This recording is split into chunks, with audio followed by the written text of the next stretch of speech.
Good thing we'd have to take that. It's time for Let's Get Real with your host from Bob Richards and Associates, Bob Richards. Well, hello, Mr. Bob Richards. Michael, a pleasure to be with you today. Good to have you here. Mr. Bob Richards of Bob Richards and Associates. Yes, sir. Hey, Bob, what time is it? You know what? It's time to sell. When is the best time to sell a home? Huh? I mean, is it luck? You guys just making a guess here? It's like, honey, we need to make a car payment. Well, then you better get out there and sell a house. Exactly. You know what? I think a lot of people do just that, Michael. They just kind of feel like, well, the temperature's this way and the wind's blowing from that way. Maybe that means that's the time to sell. Mm-hmm. And they'll look for different things that are really, just like that. You'd be like, you're nuts. But they're looking for signs and indicators and things that have been in the past. And so many realtors, they don't have the experience to be able to share that information with their consumer, seller or even buyer. As a result of that, the seller in this instance is not getting very good, if any, good advice. Yeah. So what do you do here? In southern Utah, is there a best month to sell and a worst month to sell? What's the worst month to sell? Yeah. Worst month really is, ding, ding, ding, July. Really? July and August and June are our three slowest months typically of the year. And the reason being is that it's just plain hot out there. And when you're taking clients around, it's 105, and they're from a climate that's with, let's say, Denver altitude and temperatures. It gets a little difficult for them to stay active and encouraged and excited to be able to buy something. And even those that are sellers are like, nobody's coming. I don't even understand what and why my house is on the market. Are you as a realtor not doing your job? Or why isn't anybody knocking on my door? So let's just kind of take Southern Utah for a second. Okay.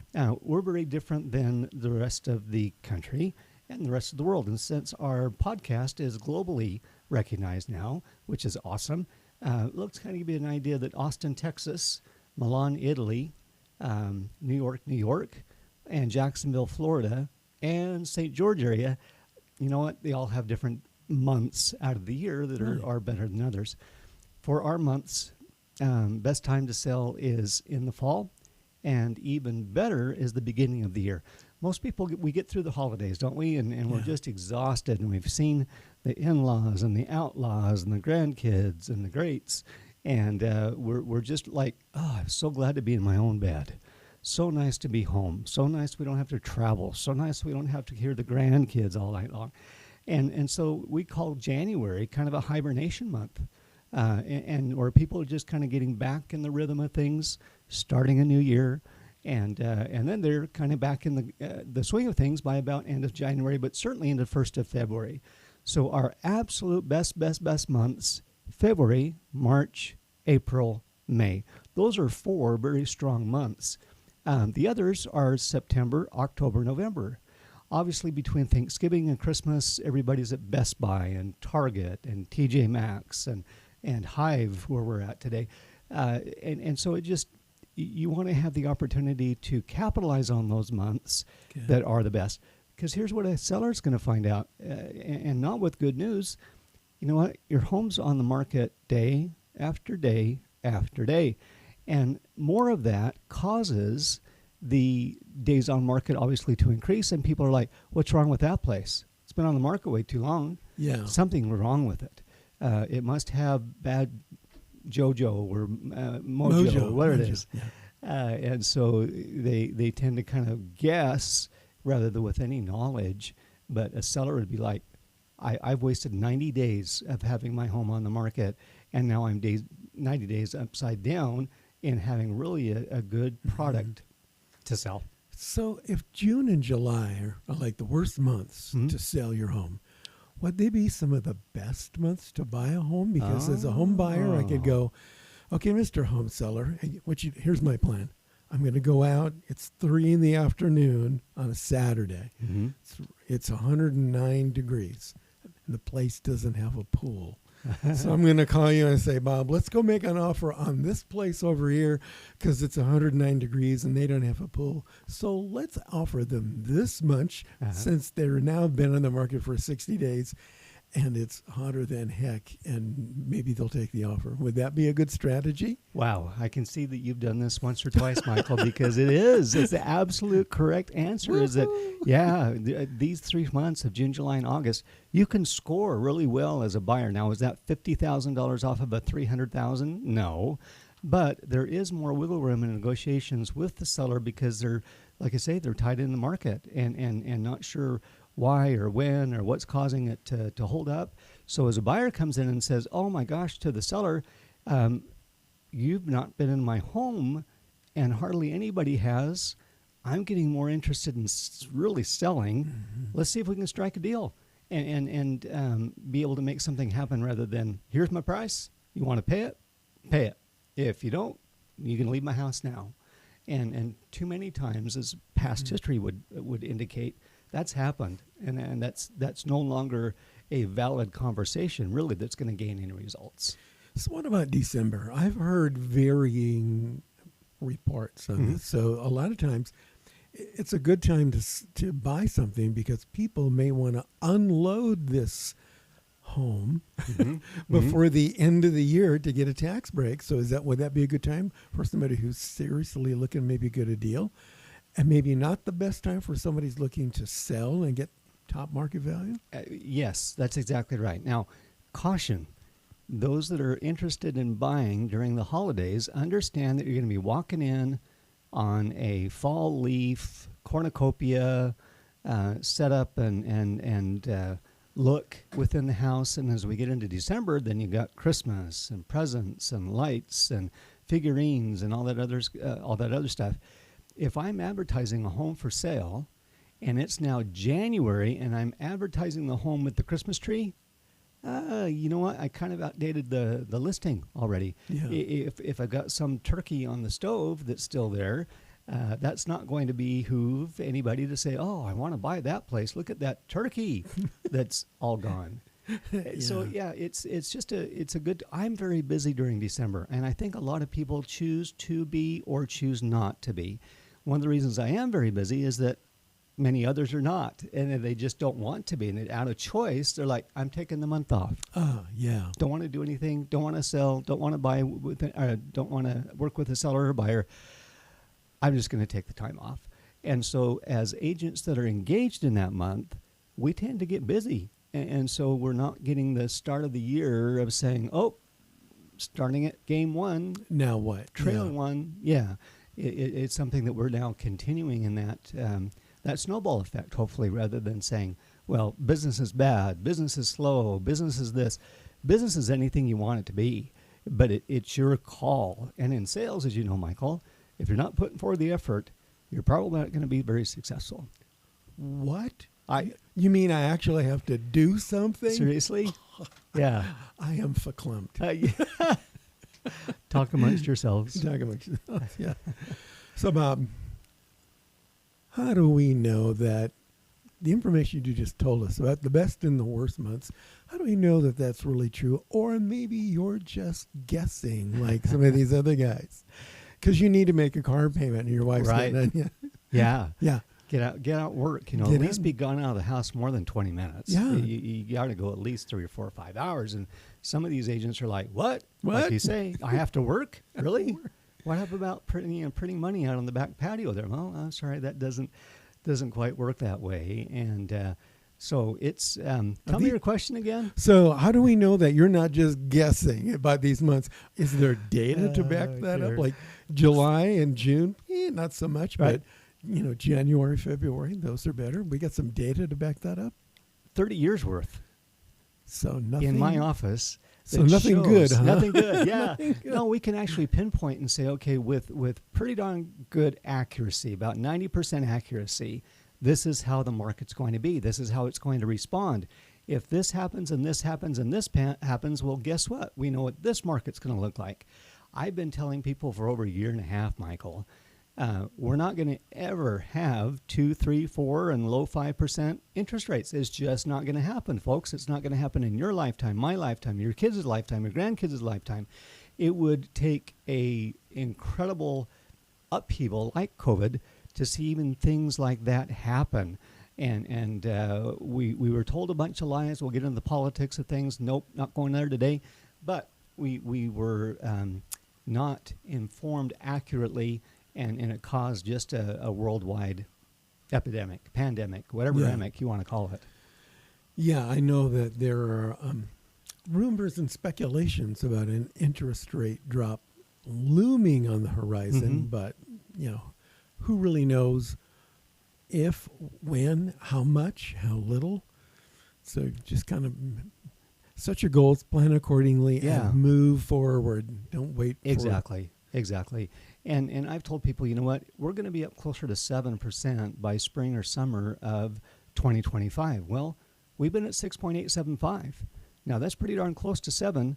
And I told people this a month ago, an hour ago, a year and a half ago, Michael, that this is what's going to happen. And ding, ding, this is exactly where it is.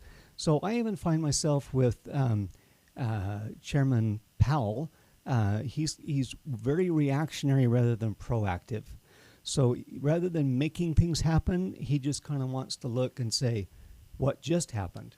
And that's not a good position to be in. It doesn't allow us as consumers, as capitalists, as buyers, as sellers, to really have much of a read on where we're headed and maybe how that flexes your retirement account, my checking account, our real estate assets, and other things too.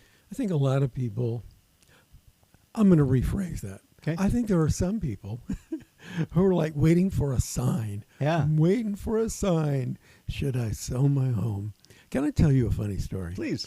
Okay, so in the olden days, when I worked for a title insurance company in the lovely town of Visalia, California, I had a client who told me, his name was Jerry, and Jerry told me, he said, Michael, I've had this listing on the market for like 5 months, and I'm trying to get this lady to move, call her to action. I go, what's the problem? He goes, I don't know. She's a very religious lady, and she told me she's waiting for a sign. So they were waiting for the sign. This is a true story. Don't freak out, guys. Bob, don't do this. Okay. All right. He and his buddy went. She's a very religious lady, I think I mentioned. They went out into her front yard and put a little lighter fluid on a bush and lit the bush on fire. That's it. Here's your sign. Oh my gosh. And she sold the house. Is that right? I think she no did. kidding. Yeah. Oh my word. But we have a lot of religious people here in southern Utah. We do. But I don't think we should try that. No, I agree. Let's not do that. No. I've had people that ask me say that they are looking for a sign. I said, you know what? I bet it'll come very soon. And then in the morning, my for sale sign's in the front yard. Yeah. And they call me up and said, why is we haven't signed it? I said, well, you're looking for a sign. There it is, right in the front yard. For sale. Sign here. Let's go. So what are you suggesting in terms of when is the best time for me to sell my house? Yeah, I'll always take those 3 months off. And so after Memorial Day, just sit tight as a seller unless you're ready to do some pretty decent negotiations. Mm-hmm. And if you are, then get it on the market, but just understand your showings are going to decrease substantially.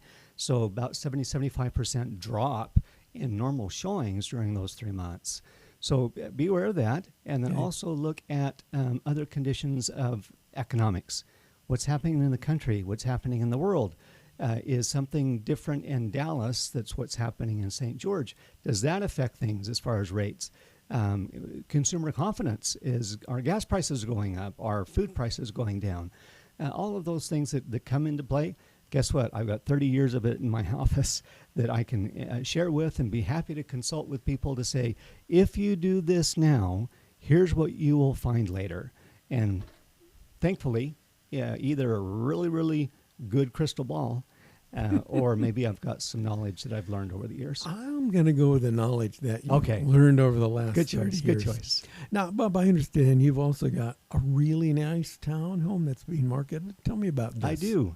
I'm so happy about this place, Michael. It's one of my very favorite listings that I've had so far this year.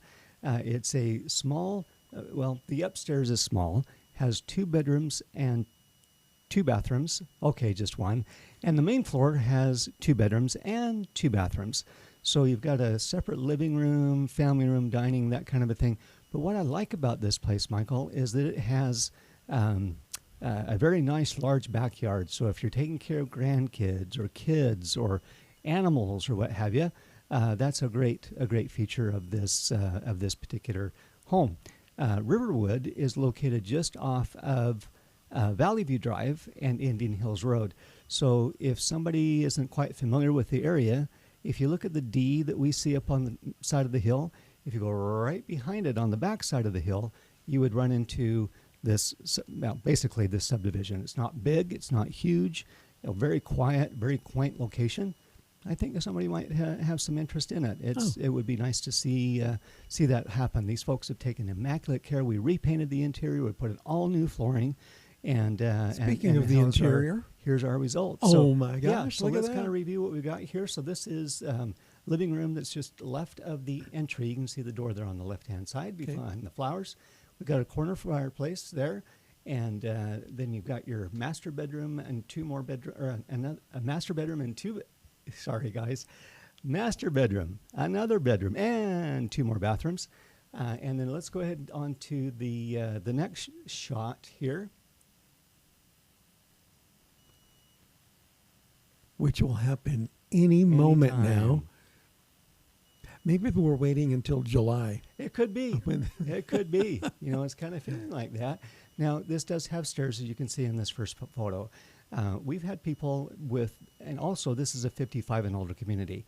And so with that, it has some restrictions on age, but we've had people that say, you know what, I'm 55, I've got an older son, daughter, granddaughter, grandson that's going to be living with us. Now we're 53 and 63, and he or she's only 41. Oh. Guess what? The Riverwood subdivision says, okay, as long as one person is at least 55, we'll let this happen. So we've had a few people that have had some children that maybe have some special needs or just aren't as sociable, or maybe they're a little bit more vulnerable to the public and life outside the house. That would give them a bedroom, a bathroom, and a sitting room, living room, whatever they want to do room. That's cool. So I do like that. This place has a kitchen. Has a kitchen? Yes. And if you walk in and say, this is the kitchen, people are, how did you know? That's amazing. Yeah. It has cabinets and everything. Stainless appliances, granite countertops that you can see there.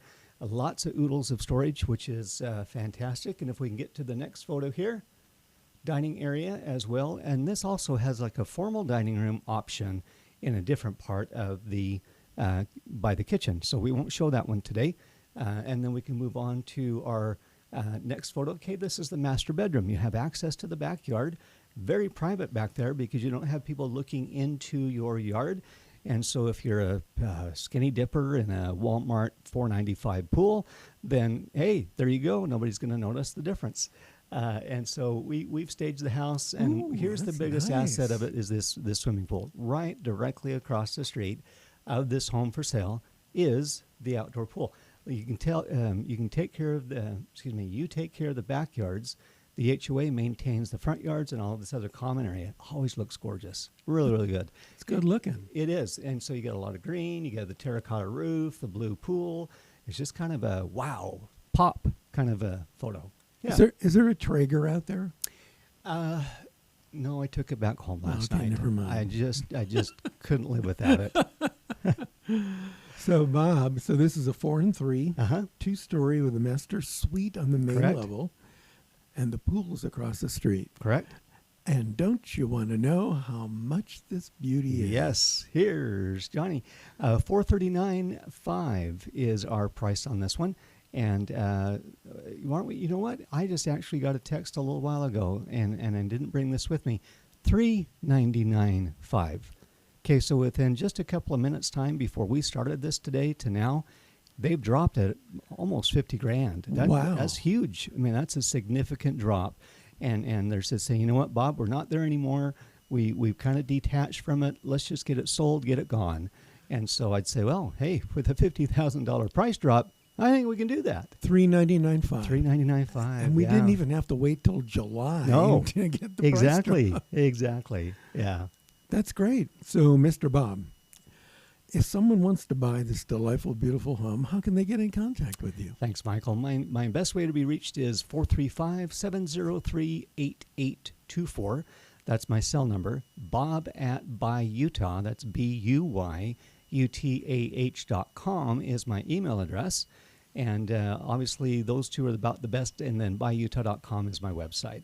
I'm in Berkshire Hathaway. That's the brokerage that I hang my license with, and who I work in tandem with in my real estate sales. And we want to remind everybody to be sure and catch your podcast. Yeah. Let's Get Real. It's on YouTube and all of the other major podcast channels.